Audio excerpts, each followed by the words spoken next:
भाग किया जाता है। इसी सतर्कता को साकार करते हैं वो फिगर जो सिग्नल को इंटीग्रेट कर एक नेटवर्क के जरिए कमांड सेंटर तक पहुंचाते हैं। बिल्कुल और देखिए अब आपके सामने स्टेडियम में प्रवेश करते हुए मोबाइल एनएफएस नोड और टीवी रीसेट जो युद्ध क्षेत्र में दुश्मन की मूवमेंट और बदलते हालातों पर नजर रखते हैं, साथ ही एनक्रिप्टेड नेटवर्क बनाते हैं। अब अपना ध्यान स्क्रीन की तरफ ले जाए जहां आप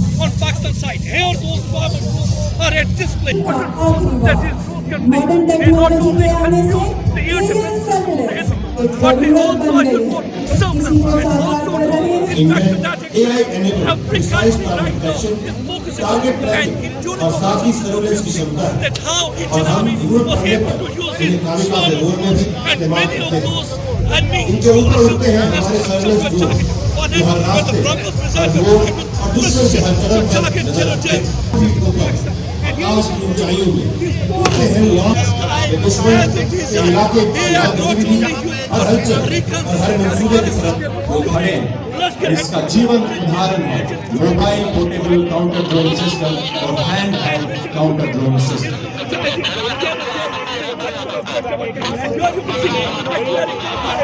अब इन सैन्य क्षमताओं को सामने देखने का समय है। पूर्वी आकाश की तरफ देखिए, दुश्मन के ड्रोन हमारी तरफ बढ़ रहे हैं, लेकिन घबराइए मत।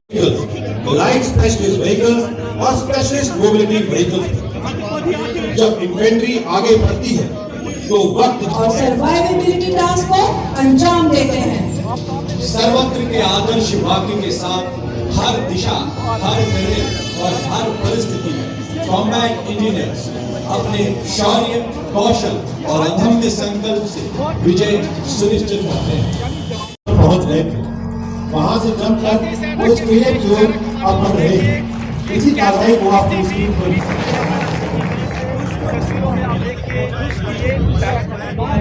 फोर्सेस की महानता का जीवंत प्रदर्शन।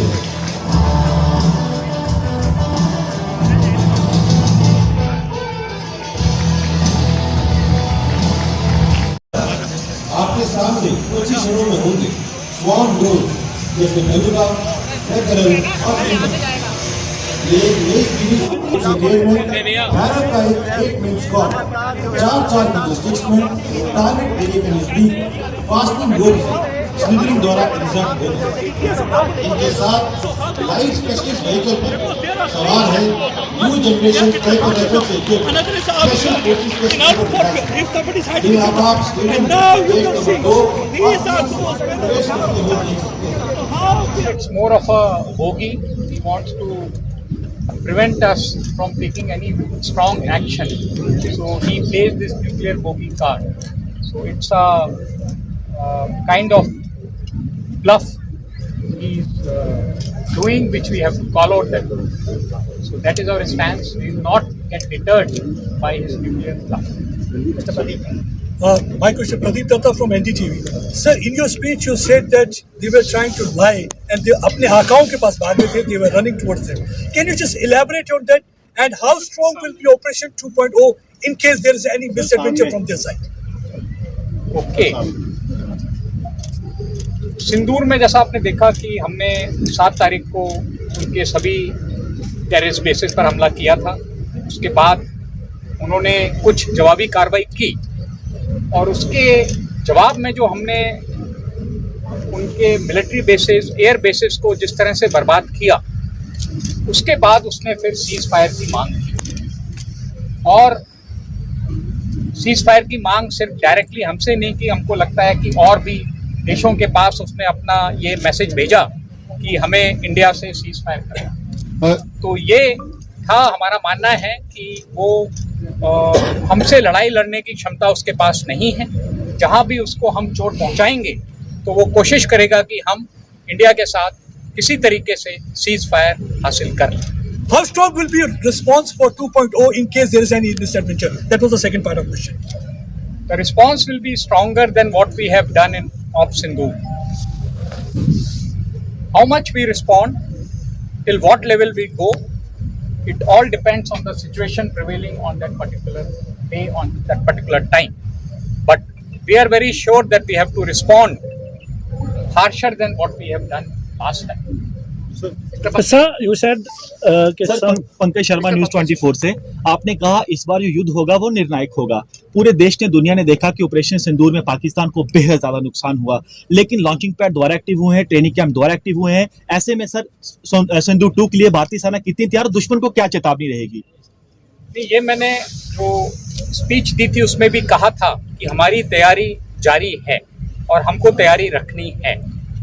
जैसा मैंने कहा कि हमने उसको बहुत तगड़ा सबक सिखलाया, पर अगर उसको ये सबक समझ में नहीं आया और अपने इंटरनल कारणों से वो फिर लड़ाई के हालात पैदा करता है तो हमको फिर और बेहतर तरीके से रिस्पॉन्ड करना होगा। Sir, you said that Pakistan approached some nations for a ceasefire because the US president has been saying that he was the person who mediated for the ceasefire. Is it right, sir? Cease fire का जो प्रकरण है, जो हमारा पाकिस्तान से बातचीत हुआ था 7 तारीख को हमले के बाद, हमारे डीजीएमओ ने मैसेज भेजा था कि हमने अपनी कार्रवाई पूरी कर ली है, अभी हम बात करना चाहते हैं, पर उसने उस समय बात करने से इनकार किया। और उसके बाद जैसा आपको पता है अगले 88 घंटे जो लड़ाई हुई और उसके बाद उसने फिर हमको अप्रोच किया। जब उसके मिलिट्री बेसिस पर बहुत ज़्यादा नुकसान हुआ तो उसके डीजीएमओ ने फिर हमारे डीजीएमओ को अप्रोच किया कि हम बात करना चाहते हैं, और उस बातचीत में सीज फायर का जो मसौदा था वो तैयार है। तो सीज फायर का जो क्रम है वो इसी तरीके से है कि उनके डीजीएमओ ने हमारे डीजीएमओ को रिक्वेस्ट किया सीज फायर के लिए और हमारी गवर्नमेंट ने डेलिब्रेशन के बाद उस रिक्वेस्ट को एक्सेप्ट कर लिया। सर 7 तारीख को जब ऑपरेशन सिंदूर के तहत हमने जैश और लश्कर के हेडक्वार्टर्स को पूरी तरीके से डिस्ट्रॉय किया, उसके बाद अब ये जानकारी दोबारा से निकलकर सामने आ रही है कि उसको दोबारा से रीबिल्ड किया जा रहा है। सेना के पास क्या कुछ जानकारी है इस बारे से? नहीं, हम उसकी जहाँ भी इस तरह की हरकतें हैं, कार्रवाई हैं, हम उस पर पूरा नज़र रखे हुए हैं और हमको इस बात का ज्ञान है कि वहाँ पर क्या कार्रवाई हो रही है, वो किस तरीके से अपना टेररिस्ट बेसिस को अगर रिजुविनेट कर रहा है या दोबारा से इकट्ठा करने की कोशिश कर रहा है, तो हमें उसकी जानकारी हासिल है और जो हमारा प्लान है वो हम उसके लिए बना है। Sir Gursimran from Republic TV. Sir सवाल की 2 पार्ट्स हैं। एक तो सर आपने कहा कि Pakistan state is being ruled by the military leadership and what all is being done is just to make that they are relevant. Sir how do you see this sir? Then I last. No, this I said in my speech also that Pakistan military leadership wants to remain relevant. They don't want the politicians to take over the power. So the relevance of Pakistan military leadership comes through a state of confrontation with India. So their aim is to maintain this state of confrontation. So despite lot of our peace efforts, we have done it number of times. You are aware, Mr. Vajpayee went to Lahore in bus, but then Kargil happened. Now also we have tried number of times peace effort, but something we will keep doing to keep the state of confrontation with India alive, and that is a cause of worry for us. The second question is, sir, yesterday we saw the US President Donald Trump saying that had I not intervened, the Pakistani Prime Minister would have died. Sir, you have been part of this entire system that carried out Operation Sindoor, and do you feel that our response was so apt that the Pakistani Prime Minister was going to be this or that? हमारा response of सिंदूर में बहुत clear है।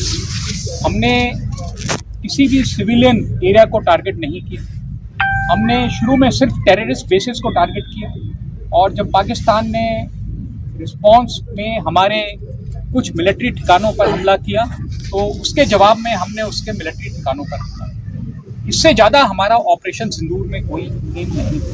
हमारा M जो operation सिंदूर में था वो हमने पहले आधे घंटे में हासिल कर लिया, उसके टेररिस्ट ठिकानों को बर्बाद कर दिया। उसके बाद की जो कार्रवाई थी वो पाकिस्तान ने क्योंकि हमारे बेसिस पर हमला किया तो हमने फिर उसको सबक सिखाना था और उसके बाद की कार्रवाई उस कारण से हमने उसके जो मिलिट्री बेसिस और एयर बेसिस पर हमला किया। सर, अंकित टाइम्स नाउ से मेरा सवाल आपसे है, ऑपरेशन सिंदूर में हमने देखा था कि किस तरीके से भारतीय सेना ने आतंकियों के कई टेरर कैंप्स, लॉन्च पैड्स तबाह किए। अभी अगर आप कोई नंबर शेयर कर सके जो एक बार फिर एक्टिव किए गए हैं आतंकियों की तरफ से टेरर कैंप्स या फिर लॉन्च पैड्स। नहीं, जैसा मैंने कहा कि हमें इस बात की जानकारी है, पर क्योंकि ये जानकारी हमारे मिलिट्री ऑपरेशंस की प्लानिंग के लिए ज़रूरी है तो इसको हम शेयर करना इस समय उचित नहीं समझेंगे।